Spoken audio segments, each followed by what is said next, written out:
Hello everybody, this is Betosky, and in this video we're going to take a look at the top 4 best heroes for each role. A lot of you guys been asking me which hero you should buy, and I know you want to spend your hard-earned battle points wisely, which are very hard to get. So hopefully this list will help you clarify some of your doubts for your next hero purchase. But before we continue with the list, this video is brought to you by Raid Shadow Legends.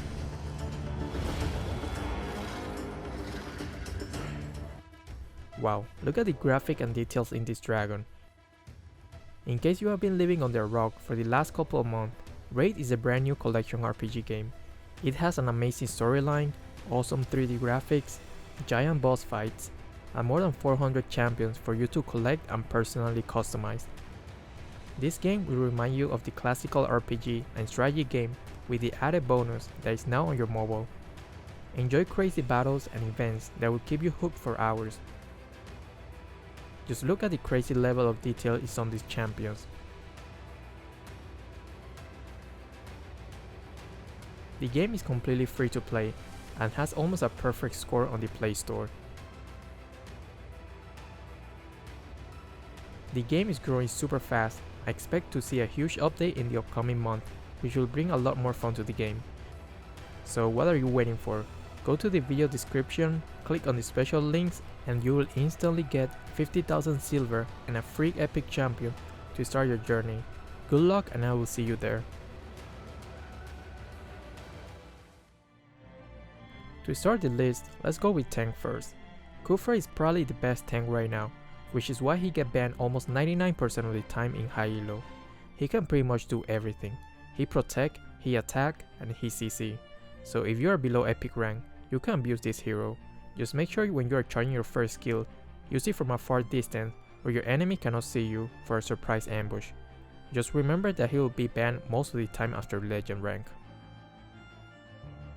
Gord is a very aggressive tank. If you don't just want to sit back and play passively, then this is the best tank you can get. His first skill deals an insane amount of damage, which will allow your team to play very aggressive in the early game. And if you're next to a wall while charging your first skill, you'll be tanking a lot of damage and you'll be immune to crowd control as well. Minotaur is a little bit difficult to play. The most important thing that you should master when playing Minotaur is timing. You need to learn how to consistently keep his rage almost filled up all the time, and when you have it at 100%, you should always look for a kill or a team fight. Akai is one of the best tanks to create chaos and disrupt the whole team fight. Even if you miss your second skill, you can still jump on top of the enemy and use Petrify to help you pin the target to a wall. And because of his passive, which every time you use a skill, it will provide you a shield according to your max HP. So ideally you want to buy items that provide you with more HP. Chang'e is perhaps one of the most versatile hero in Mobile Legends. You can play him as an assassin, tank, or half-half. If played properly, he can easily turn the fight into a 5v4 if you can keep the target toward your team. Also, he is very good at 1v1 if you build him as an assassin. But if you are facing against good opponents, then beware of Purify. Even if you catch the marksman or mage, if they have Purify and his whole team is nearby, then it will turn very badly for you.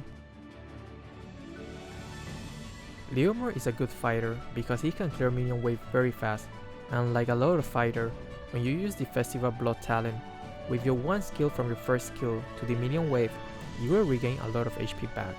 Also, this hero doesn't use mana, so you almost never really want to recall back to base. Guinevere is more of a fighter than a mage, because oftentimes you can use her alongside another mage. She doesn't really need the middle lane. The most important thing when using her is that you have to know when to commit the full combo and when to retreat. If you see the enemy has Purify, then you don't want to use your ult and just wait until they use the Purify. Terisla is the latest addition to the fighter role, and even though this guy is a fighter, he's tanky as hell.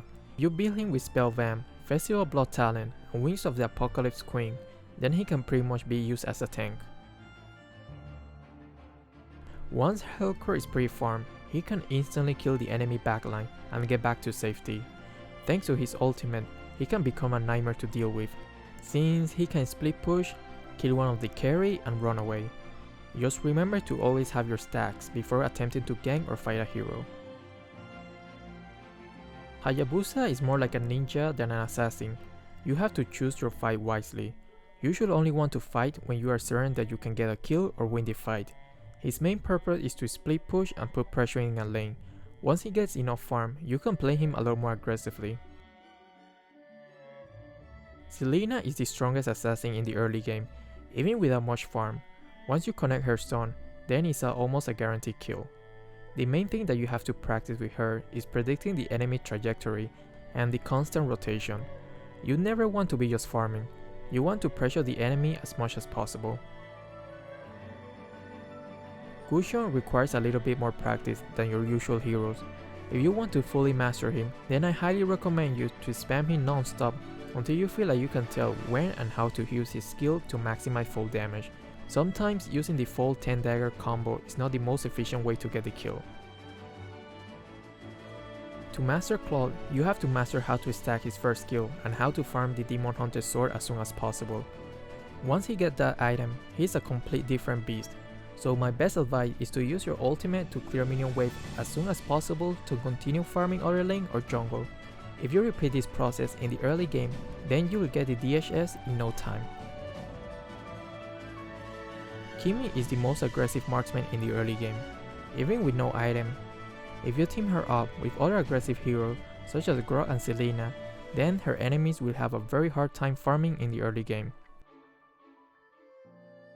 There are many ways to build carry, but the most important item has to be Endless Battle and Thunderbolt. Since she can spam her skill constantly, these two items work very well with her skill set.